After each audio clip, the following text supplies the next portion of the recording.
आप जानते हैं कि नाइट्रोजन इतनी दयालु है ना, मतलब कहती है आपके मतलब कार्बन के लिए कुछ भी करती है। तो कार्बन यहाँ पे बेचारा आ रहा है इतनी दूर से खोजते खोजते, तो एकदम हेल्प तो करना बनता है ना। तो हाइड्रोजन को यहाँ से भगा दे, चलो निकलो, बहुत रह गई मेरे साथ, अब कार्बन रहेगा। कार्बन बेचारा काला कलूटा है ना। लड़के नाराज नहीं होंगे, वैसे भी लड़के काले ही होते हैं, गोरी तो लड़कियाँ होती है ना।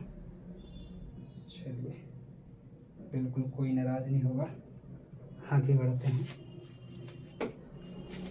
तो मैं आपको बता रहा था हाँ कि यहाँ पे हाइड्रोजन यहाँ से जब निकल जाएगा, तो देखिए यहाँ पे मैं नाइट्रोजन को ले लिया, मैं थोड़ा छोटा लिख रहा हूँ, मेरे पास पीछे जगह कम है। नाइट्रोजन को मैंने ले लिया, हाइड्रोजन को निकलवा दिया, नाइट्रोजन से बोल के मैंने हाइड्रोजन को निकलवा दिया। अब यहीं पे आके जुड़ेगा कौन भैया, कार्बन। लो, पुराना साथी आ गया कार्बन।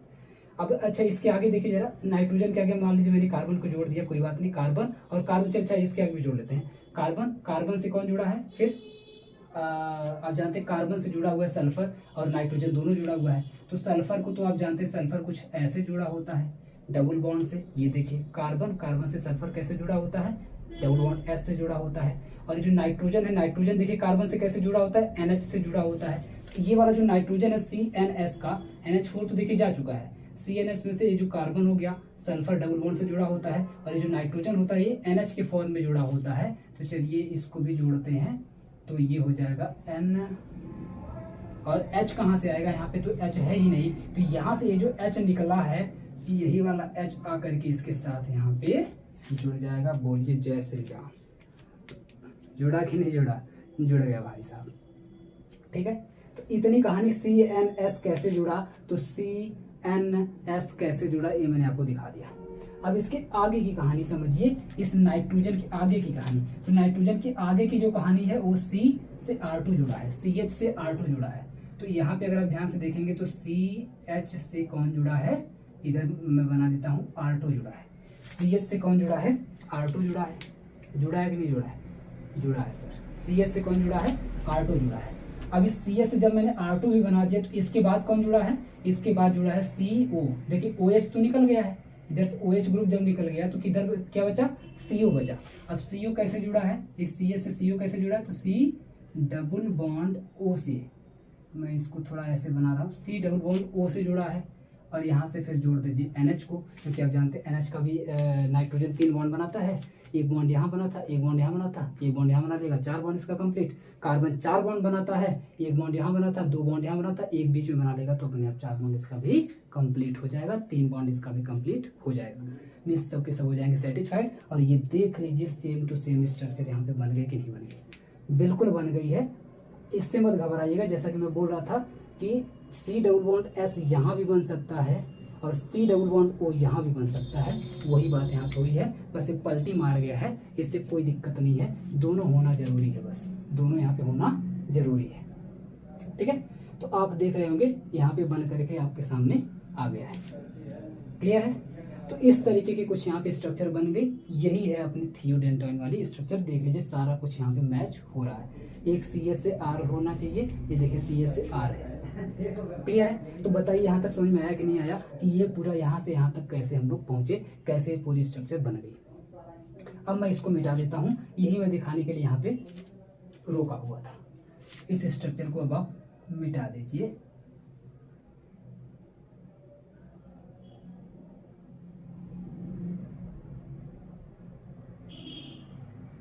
उम्मीद करते हैं कि पढ़ने में मज़ा आ रहा होगा। अभी तो ऑर्गेनिक स्टार्ट हुई है, ऑर्गेनिक केमिस्ट्री मेरी सबसे फेवरेट केमिस्ट्री है, क्योंकि रिएक्शन जो समझाने में मज़ा आता है ना, अंदर से कहीं नहीं आता मुझे, ठीक है। कुछ भी नहीं करने में आता, ना ही खाना खाने में, ना ही पीने में, ना ही डांस करने में, कुछ नहीं।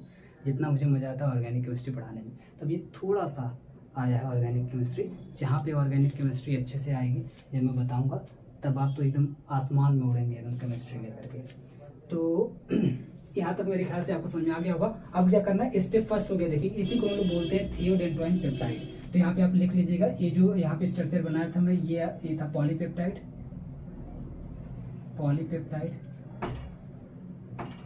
और यहाँ पे जो स्ट्रक्चर है इसको, इसका तो मैंने नाम बता दिया था, इसका मैंने नाम बता दिया है, इसका मैंने नाम बता दिया है। यहाँ पे जो स्ट्रक्चर बनी है इसका नाम है थियोडेंटाइन पेप्टाइड।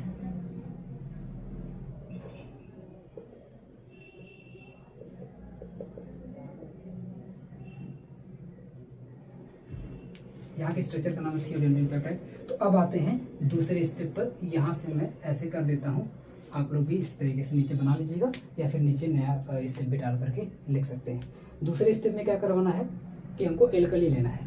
एल्कली का मतलब होता है कि कोई भी बेस जब वाटर में वाटर यानी कि एक्वस सॉल्यूशन उसका होता है, यानी कि वाटर में डिजॉल्व होता है, तब उसे बोलते हैं एल्कली। तो ऐसे बोल लीजिए इसको कि NaOH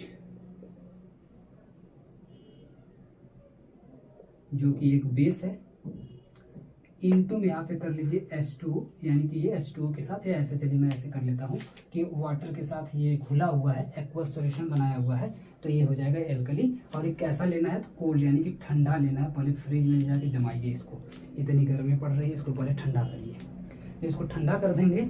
अब इसको जब इस सॉल्यूशन के अंदर जब इसको उठा करके इस स्ट्रक्चर को डालेंगे, तो डालते ही इसका काम ये ब्रेकअप करवाना। ये जो इधर चेन दिख रही है फालतू वाली पेप्टाइड चेन, इस चेन को यहाँ से तोड़वा देगा और तोड़वा के इसको अलग कर देगा और थियोडेंड्राइन को अलग कर देगा। तो कहाँ से टूटेगी चेन? यहाँ से टूटेगी और टूट करके चेन अलग हो जाएगी और ये थियोडेंड्राइन अलग हो जाएगा। तो पहले मैं इस चेन को बना लेता हूँ, फिर बाकी मैं बताता हूँ। तो यहाँ पे आप देख रहे हैं कि ऐसे है, फिर है NH, फिर यहाँ पे है CH, CH से R1 ग्रुप है, यहाँ पे है CO, और CO में देखिए यहाँ पे क्योंकि आप देख रहे हैं कि NaOH का एल्कली लिया गया है, यानी कि एक्वस सॉल्यूशन लिया गया है। तो एक्वस सॉल्यूशन वाटर है। अब वाटर दो पार्ट में ब्रेक हो जाएगा, H में और OH में। तो इसका जो OH होगा वो आकर के इससे जुड़ जाएगा, यानी कि हो जाएगा COOH। क्या हो जाएगा? COOH। ये एक अलग रेस्ट चेन बन जाएगी, यानी कि पॉलीपेप्टाइड की बची हुई चेन। ठीक है, रेस्ट चेन जो मैंने यहाँ पे लिखा है, रेस्ट चेन यानी कि बची हुई चेन बच जाएगी। और इसमें से एक जो C टर्मिनल था वो टूट करके अलग हो जाएगा। देखिए कैसे अलग होगा, प्लस लगा करके यहाँ पे आप जो ये बचा इसको लिखिएगा। तो यहाँ से जब देखिए ब्रेक होगा ना, क्योंकि नाइट्रोजन का एक बॉन्ड यहाँ पे खाली बच जा रहा है, तो नाइट्रोजन का यहाँ पे एक बॉन्ड बैलेंस करने के लिए अभी मैंने बताया कि यहाँ पे जो वाटर होगा वो दो पार्ट में ब्रेक होगा, H प्लस और OH माइनस। OH तो यहाँ पे आकर के जुड़ गया है, जो H होगा वो जा करके N से जुड़ जाएगा और ये हो जाएगा NH। क्या हो जाएगा? N से यहाँ पे H आकर के समझिए जुड़ जाएगा और ये जाएगा NH। और यहाँ पर C से R2 ग्रुप ऑलरेडी जुड़ा हुआ था, यहाँ पर C double bond O already जुड़ा हुआ है, यहाँ पर NH जुड़ा हुआ है और यहाँ पर C डबल बॉन्ड O है और यहाँ पर आप देखेंगे तो यहाँ पर एक बॉन्ड है। इस तरीके से बन जाएगा। That structure is known as theodendrine. यही क्या बन जाएगा? थियोडेंड्राइन। ये देखिए थियोडेंड्राइन यहाँ से टूट करके यहाँ से ब्रेकअप होकर के थियोडेंड्राइन अलग हो गया और बाकी चेन अलग हो गया। तो ये रहा पूरा दूसरा स्टेप। यहाँ से दूसरा स्टेप है और ये हो गया पहला स्टेप। तो उम्मीद करते हैं आपको समझ में आ गया होगा। जल्दी से छापिए, स्क्रीनशॉट वाली रस्म पूरी करिए। फिर आते हैं अपने आज के लास्ट टॉपिक कार्बोक्सी पेप्टाइडेज पर।